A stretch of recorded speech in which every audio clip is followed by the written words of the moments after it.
Shalom,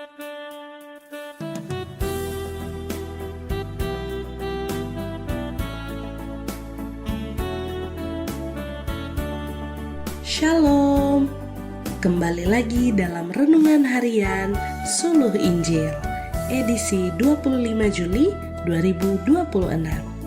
Firman Tuhan hari ini terambil dari Kitab Roma pasal 12 ayat 1-12.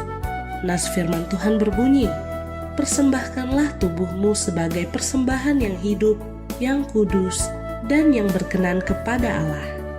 Judul renungan hari ini, memiliki pikiran Kristus.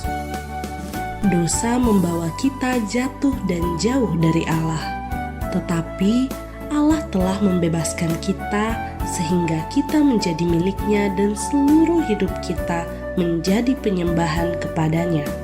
Tubuh kita pun harus dipersembahkan kepada Tuhan.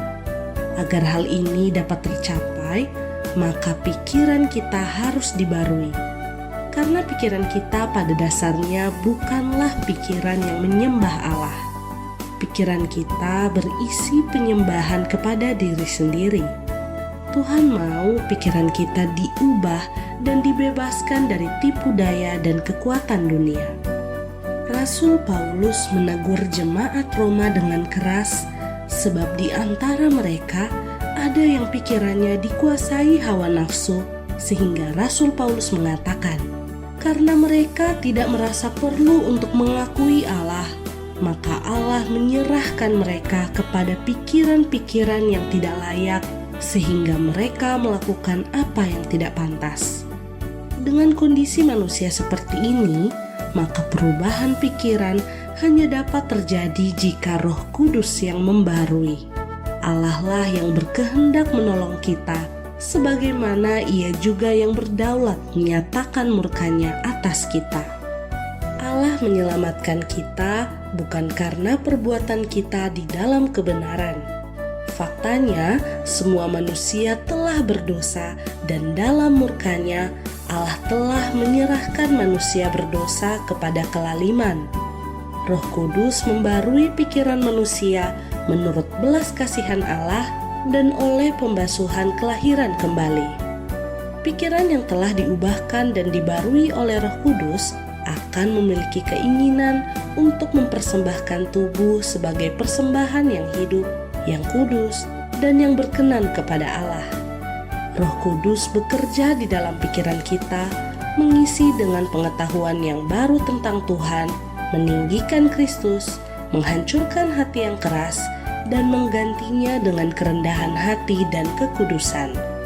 Pembaruan yang dikerjakan oleh Roh Kudus di dalam diri kita akan menolong kita memiliki pikiran Kristus.